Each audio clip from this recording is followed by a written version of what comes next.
Hello YouTube and Giga Chads. Today I am going to be testing out the 120 grain RMR jacketed hollow point bullet. The bullets are zinc plated and I like them because they're shiny. I guess you could compare me to that crab in that one Disney movie. So not the projectiles, the cases, they also came from RMR. They are the nickel plated cases. Now, when you purchase them, they are previously loaded, never fired, so they come pre-primed, which is very awesome. But they come with this tar sealant, and some of the previous gunpowder is still stuck to that sealant. So I have two different sets of bullets. The S here stands for scraped, which means I have scraped out as best I can the majority of the tar and the previous remnants of gunpowder. The N here stands for non-scraped, which means it's going to have that tar sealant plus the slightly extra amount of gunpowder. So I'm going to basically two different groups of bullets here. I'm going to see what works best, scraped versus non-scraped.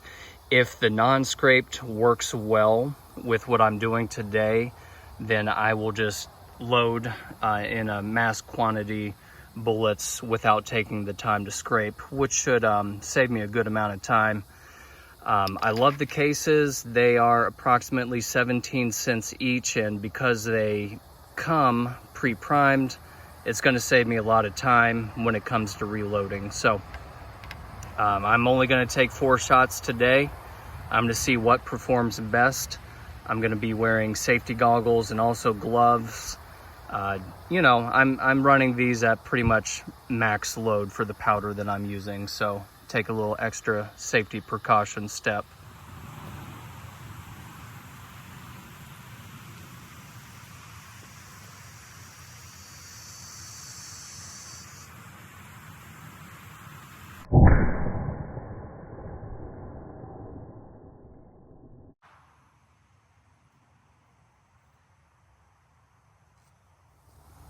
For my first shot, my bullet penetrated right at 18 inches.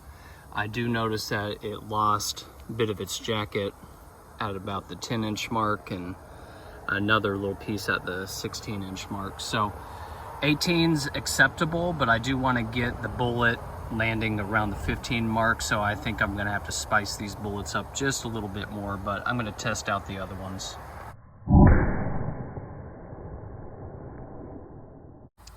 For my second shot, I decided to shoot it without the t-shirt layer because the first bullet lost its jacket completely. The second bullet also lost its jacket completely and it penetrated all the way through. So my next 2 bullets are going to be the ones with the extra powder in it. So we're going to see if the extra powder is going to make a difference here.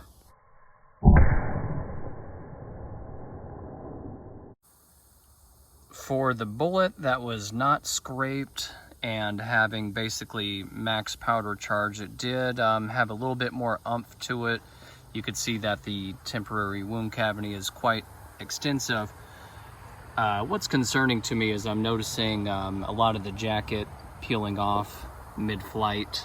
That's all jacket right there. And the lead projectile ended up almost at 20 inches. So the bullet's breaking apart. I only have 1 shot left, and I'm going to try this one without a t-shirt layer, see if that makes a difference.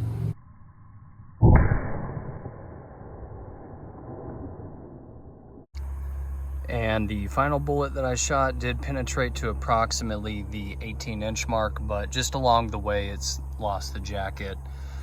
Pretty decent initial wound cavity. So here's, I think my first bullet that I shot, just the jacket that peeled away.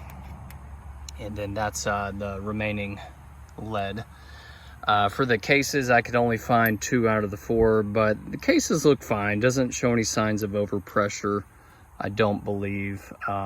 So I'm going to send an email to the owner of the company, RMR, Bullets stands for Rocky Mountain Reloading, and I'm just gonna ask him if there's anything better I could do to make these 120 grain hollow points slightly better.